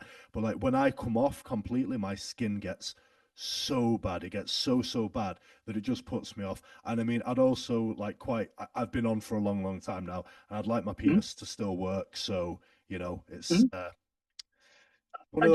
I understand all of those concepts, but even when you move to like, okay, I'm just going to commit to TRT and do that, more or less forever. Like almost every medication, that's dependent on factors. You don't give the same antibiotic to your child that you give to you.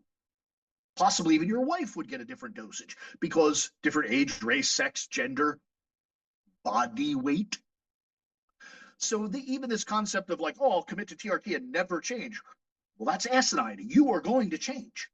The volume of training you're doing, the style of training you're doing, the body weight, the body composition. So the idea that one size will cover all of those factors is asinine.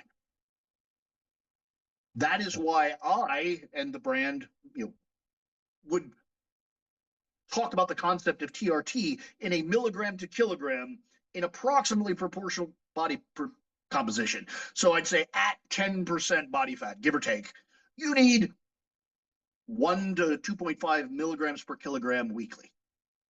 1 being the clinical side, 2.5 being a pretty aggressive sports HRT. And now, just by virtue of that being a function of body weight, means it should change as you change. Okay. So you said 1 to 2.5 there, did you? If you look at medical, again, I am not a doctor. I don't work in the world of medicine, but it's there, so it's worth referencing. If you look at medical TRT, it's typically 0.5 to 1 milligrams per kilogram weekly. So you go into the doctor, they go, oh, you're hypogonadal, get on the scale. They'll weigh you. They say, oh, you weigh 100 kilos. Here's your 50 to 100, let's say 75 weekly milligrams. Okay. They'd probably give you 150 every 2 weeks. Okay. 75 milligrams a week. And then down the road, do blood work, dial that in. People were, depending on enzyme levels and things, you might need a little more and a little less to achieve middle of the reference range numbers. That's that. So if you know the medical indication, then moving forward, you at least have a reference point. So again, 0.5 would probably be wildly low end. I would start at, say, 1 as the kind of minimum threshold. And 2.5 is what I think is probably the top end of the threshold, whereas you're now not getting any more specific benefit from more. Got you. Okay. So that'd be 250 for a 100 kilo man. Okay, that's interesting. So let's going from back onto the GH and Slin thing. Mm-hmm. Growth hormone, other than the orthopedic benefits, do you see any direct increases in performance in the way that you would from? Do you feel like people get directly stronger from it, or do you think it's an indirect benefit? Well, as you alluded to earlier, mass moves mass. Being bigger probably improves performance, full stop. Growth hormone definitely brings an aspect of body weight through cell volumizing, fullness, water retention, etc. So I think there's that aspect of kind of, quote, direct effect. As far as mechanistic hypertrophy, probably much less than anabolic androgenic steroids. Probably not zero, but probably much less than. But if you amalgamate the orthopedic benefits, the metabolic benefits, the fat burning benefits, you amalgamate all of that, I still think it's proportionally worth your effort. Possibly even more than. Right. Proportionately worth my effort of earning £140 more per month. Additional. Yeah. Yes, actually, that's a very good mindset. Is it worth that extra effort and you logistically and financially? I would argue yes. Right then, folks, it's BritishStrengthMagazine.com to subscribe to the magazine, and I'm available for coaching. Just DM me. You could be my source of being able to afford growth hormone. So seems reasonable. How about insulin then? Well, again, same thing, right tool for the right job. Insulin does certain things. If you need those things, it's a very effective way to get those things. If you don't need those things, it's probably not yet your tool. Again, it's really a matter of what's wrong with this athlete. What do we need to improve? Insulin does very specific things. If you need to be faster, insulin's probably not a useful tool. If you need to store more fuel or skew anabolic to catabolic effects, or synergize between growth hormone and IGF-1, or any of these many things that insulin does really well, then yes, it's exactly the tool. Even potentially just raising appetite. Insulin lowers blood sugar. Low blood sugar tends to drive appetite. So just appetite or kilocalorie consumption modulation could be a useful tool. Okay, so you mentioned the synergy in between insulin and growth hormone. Those two can work together. Yes. So you would normally get more from growth hormone, so to speak, if you use insulin in conjunction. Yes, but that saying it that way leads people to believe that I must do this with that, and I don't believe that. Okay. So yes, there is a synergy between growth hormone and insulin, but that doesn't mean exogenous insulin. For the early part of, or for all of the 1980s, there was this mindset that you needed a wildly high calorie diet while using growth hormone. By the way, if you go all the way back to that time frame, growth hormone wasn't even called growth hormone. It was called somatropic hormone. So if you were using STH, somatropic hormone, that you needed a wickedly high calorie diet. And it turns out that was correct, but no one knew why. The why was a wickedly high calorie diet makes your body produce insulin, which synergized with the growth hormone, which caused superior results. Later, it was determined you could do it on lesser calories with exogenous insulin. Cool.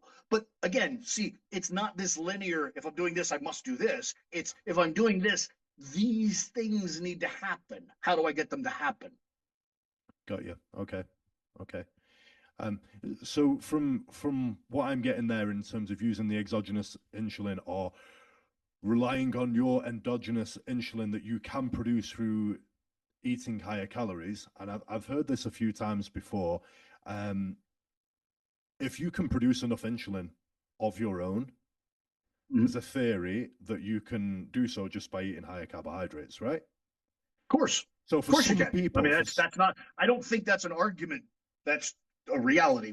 We kind of know how that works. So for some people now, who might believe, I would point out that that's also how we make diabetics. You take a little kid and feed them a bunch of refined sugar that their body is forced to make insulin with. You can overburden the pancreas, run that forward a decade. That child could then be an adult that doesn't produce insulin adequately. They're diabetic. Could an athlete do something similar? Of course. I personally am thyroid dependent. It's probably because I didn't use exogenous thyroid while my body weight was 100 pounds above its genetically predisposed target. My thyroid had to work its ass off to maintain contiguity with all the other hormones I was putting in play. And it wore out in my early 30s instead of my 50s, like it probably would have anyway. So I'm not making an argument against using insulin. I'm just pointing out, like, the endogenous organ will do its job until it can't. Okay, so that goes in line with other stuff I've heard, whereby like the insulin use is more to reduce the burden on the pancreas. It's not this magical, mystical kind of thing. It's actually just, in a way, it's like a health buffer. It's like a health. Sounds strange. I don't love the idea of making a drug pro health, because that's never a way I would like to frame things. But just to the core of your argument, yes, I would agree. By using exogenous insulin, that's insulin your pancreas does not need to make. The beta cells of your greater Langerhans are less burdened and will probably wear out less soon. Sure. Yeah, that's so crazy, because it seemed insulin used to seem so hardcore, but at that, given that context, it's kind of not that hardcore. Like the real reason that you're using it is pretty kind of dull. Yeah, it is actually. And by the way, I would use that same argument to caution people against all this ridiculous ass secretagogue, growth hormone secretagogue, MK677 and GHRP. And I don't think anyone fully grasps, I certainly do not grasp what the consequences of overtaxing one's pituitary axis to manufacture exorbitant super physiologic amounts of growth hormone. What does pituitary failure look like? What is the downstream consequence of overburdening one's pituitary gland? Is it even possible? I don't know. But from a logical point of view, everything should be overwhelmed eventually. Okay, I'm enjoying the context that you're adding to all these different to all these different kind of subcategories of PED use. So before we wrap things up, as I alluded to before, would you be able to give me an example of an effective course that you have used either yourself or for a elite level athlete? Of course, I know that the need is different in every single person, but I suppose if you just could come up with an average of all the examples, what would that athlete be doing to prepare for a powerlifting competition, let's say, you know, like from 12 weeks out or from 6 weeks out or something? Well, I can use me as a good example because I'm me and I have, you know, very firsthand knowledge. Yes, I have worked with a lot of elite athletes, but one, I don't like to throw people under the bus, and two, oftentimes, almost always times, I was not responsible for the build up to that moment in time. So I was kind of working with a used car. Somebody brought me this and like, get this track ready.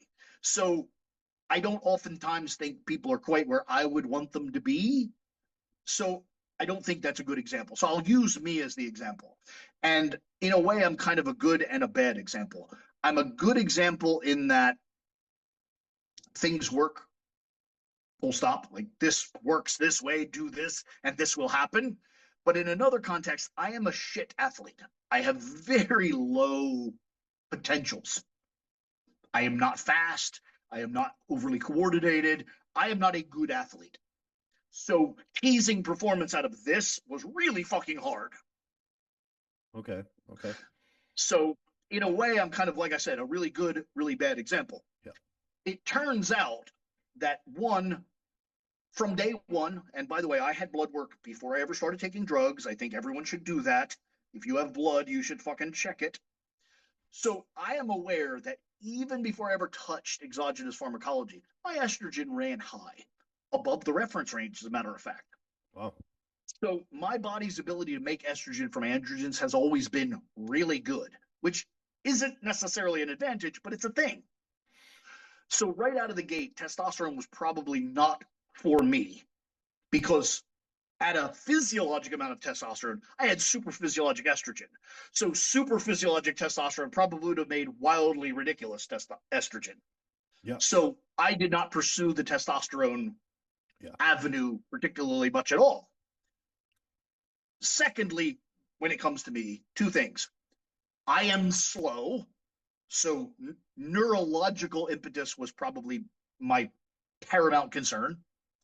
And it just so happens that DHT derivatives don't lower my estrogen much. I could take all the primobolan and masteron in the world, my estrogen doesn't go down. It doesn't go up, but it does go down. So that's basically where I lived. To squat 800 pounds, I basically took, I don't have my journal in front of me, but 2 or 3, 4 at the most 100 milligrams of testosterone, and the rest just was masteron. I just kept plugging in more and more drostanolone until I got an inkling of performative benefit. I think in the weeks coming up to that big squat, I think I was actually taking either at or very near 4 grams of drostanolone. Whoa. Most people would need something a little more clever and, you know, than that. But for me, I just had one giant fucking deficit, which was, you know, athletic prowess. So I just kept feeling that, and it worked. If I had moved to like a 19-nor derivative, I would have had a hard time making weight. If I moved to testosterone, I would have had estrogen and or blood pressure and or body weight problems. So it was really kind of locked into that as the tool. Now, I definitely used other tools, neurostimulants, etc. But as far as anabolics went, that was pretty much it. Okay, so the obvious question, only to me, and I don't know whether this is an obvious question, masteron didn't lower your estrogen that much. Correct. Okay, so for some people it does. And this is like quite a weak, I don't know if I've formed this link correctly, but I've seen myself use masteron. I've seen other people use masteron, and I've seen them get muscle tears.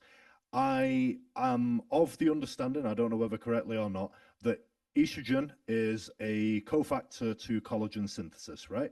100%. So I'm making the link in my bro, you know, monkey, whatever mind, that the lowering of the estrogen can be like a higher risk factor for injuries, right? But in your 100%. case, I would perfectly agree with that. But if you don't experience lowering of estrogen, you're probably not experiencing that aspect. okay, Now, I would brilliant. also point out there probably is a correlation between highly derivated DHT derivatives and muscle tears. But I would also point out they also stimulate neurological activity. So it may simply be that they're doing what they're supposed to be doing, which is creating force production. And force production would 100% be correlated with muscle tears. So sometimes what people think is a side effect is actually the fucking intended effect. Yeah, yeah. And then you have to do what you can in terms of like the growth hormone that you mentioned. Maybe like I mentioned before, like the support max joint, for example, the eating food with enough collagen in it. Agreed. All of those things and more are relevant, as well as now you don't have that center column to support phlebotomy, red blood cell production. So you have to monitor those things independently and modulate if needed. So there's a lot that goes into that. And like I said, most people are not kind of this simple creature that I am, and they're considerably more dynamic with more potentials to escalate. I had just kind of, like I said, just one giant defect that I could kind of target very easily. Yeah, used it to your advantage. Yeah, yeah. Oh, Yeah. well, I pers- I personally think that that's a fairly good place to leave things for this Fair episode. enough. I think that has been massively useful and illuminating to me, at least. So I imagine that people who are listening to this will have a similar. I'm reading this because we're going to make an article out of this. Okay. Yeah, I'm making an article out of this. This will be published as an article before it's published as a podcast. Fair Um, enough. Interesting. It's one thing that it's funny. I speak very well, and people are confused or surprised to hear that I write so poorly. I'm just not a good written word individual. I could tell you any tale, but I can't put it on paper. that's so weird because I've always been the opposite. I think it's a time thing because I have the time to put the words onto the paper or type the words, whatever. I can do it, but I struggle to think of the sentences and to use my full vocabulary quickly enough. So there are a lot of and I sound a little bit dumb. I sound like a dumb meathead. So when I show someone an article that I've written, like, you wrote that. I'm not saying that I'm an elite author or anything, but I come across a lot better written than I do spoken. So yeah, it's funny how people are and how we're all different, isn't it? But as I said at the very beginning of this, I do have the very highest regard for the few remaining print publications in the world. I do think it's valuable, and I think I think the effort is worth the investment.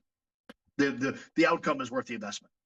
Well, I thank you massively for saying that because, yeah, it might not ever make me a millionaire, but when I was younger, I used to get the Flex magazine, Muscular Development, whichever I could read, and it was such a thing to look forward to every single month or whenever when they were. I still to this day have a collection of 1980s powerlifting USA's, Iron Mind, Milo magazine, Hard Gainer, and to this day, in my 50s, I still will just pull one off the bookshelf and page through it and just giggle like a little fucking child. Just at the good, at the bad, at the just at the spectacle. It's timeless. It's absolutely worth everything you put into it. Thank you very much, mate. I really appreciate that. And yeah, for the people who do appreciate it, that's why I want to keep it going. I remember I Um, tell this story at every seminar I do, and it's true. I remember I had a very horrible childhood, and it's a whole separate conversation that I don't want to have. But one particular window of my childhood was stable and appealing. I lived with my grandparents just outside of Reading, Pennsylvania, and they had this very long driveway. And the mail would come very early in the morning. It was kind of rare. Most of America gets their mail around noon, but for some reason they got their mail very early in the morning, and I was able to get the mail before the school bus came. And I remember at the first of every month, standing at the mailbox, tapping my foot, waiting for Powerlifting USA. And I remember pulling them out of the mail and seeing Doyle Kennedy in the walkout position of the first 900-pound deadlift. I remember, seeing Freddie Hatfield, doing his 1,000-pound squat at the Hawaiian Record Breakers. And I just remember them being so fucking impactful, just because information moves so slow that when you got a thing, you're like, fuck, that happened? Like, oh my God, like the whole world's going to change. Of course, nothing fucking changed, but in your mind, it was like a giant, like the wheel had clicked a notch. And it was so amazing. Yeah, it's hard to remember those times before social media. I'm glad that I experienced them, albeit for a relatively short time compared to yourself. But yeah, it was like that. You didn't get the news straight away. You really didn't get the news instantly. And it's strange because a publication now has to pivot away from, we're not giving news. Social media does that. So now it's more information. So I try to seek out the most knowledgeable people like yourself to put. I appreciate that. I don't know if that's the case. I have a gift of speaking well, being sarcastic. I think the information that I possess is actually pretty widely held. I think a lot of people have comparable underpinnings. Okay, but to that point, if I were to, I don't know, if I were to seek out some type of, scientist who, a neurochemist or whatever, some type of chemist, and interview him, I wouldn't be able to make sense of what he's saying. However, it's the translation that you mentioned when you were doing your biology degree, okay, which makes you better to seek out than the chemistry dude or whatever. That's well, and I would also point out this is kind of the big thing that I took away from school, and it's kind of comical because in the age of evidence-based everything, it's kind of gone directly down the shitter. But I had a one really good professor. The rest of my university education was kind of mediocre at best. And to be fair, I think I could have gotten a better return on money just going to the public library than to university. But that also is a conversation for another day. But the one big thing I did take away is the specificity of science. A good scientist's job is to eliminate so many external factors that they can see exactly what they want to see. And then document it, publish a paper about it. The problem is the people grabbing that paper and trying to utilize that do not have the ability to eliminate all those variables. And so they're trying to see a firefly in the middle of a forest fire, and they fucking can't. Even if the firefly is really there and really bright, comparable to a forest fire, it's fucking not. Yeah. So all of this, optimize this and maximize that, is literally a firefly against a forest fire. Yeah. Yeah. Just shut the fuck up and light a fire. Yeah. You'll be fine. Yeah. Absolutely. Absolutely. You've just got to do it. You've got to do it. And you've got to know what it feels like for it to work. And you've got to know what the result you're looking for actually is. And that will give you much better results than theorizing about it. Agreed. I 100% agree, mate. And I'll leave you on this, much like the evil genius thing. I don't, on the daily, think of myself as some wizard or genius or guru, but it did stick and it is there. Another person that I would never dream of comparing myself to is the late, great physicist Niels Bohr. But Niels Bohr said a thing at a talk that I think is the most relevant thing a human has ever said. And I will, in fact, wave this banner. By his definition, I am an expert, and I will accept that. Because Niels Bohr defined an expert as an individual who has made all of the relevant mistakes in a narrow field. If that's the definition of an expert, I am, in fact, he. I like it. I like it. And it makes me feel a lot better about making so many mistakes. I think that's the point. Literally, that's kind of the take home of that quote. That's the point. Go out there and fuck some things up. Keep good records. Identify what you fucked up, but keep on. Just fuck it up. Light a fire. Thanks very much, Broderick. Is there how can people use your services? I'm old and grumpy and mostly retired, so probably the truth is they can't. But I do have a member site, members.teamevilgsp.com. You can get the digital facsimile of me. Getting to me, I hope no one can do. Brilliant. Well, I'm very privileged in that case to have your number then. Right. Have a great day, mate. Thank you, sir. I'll catch you later. Bye-bye.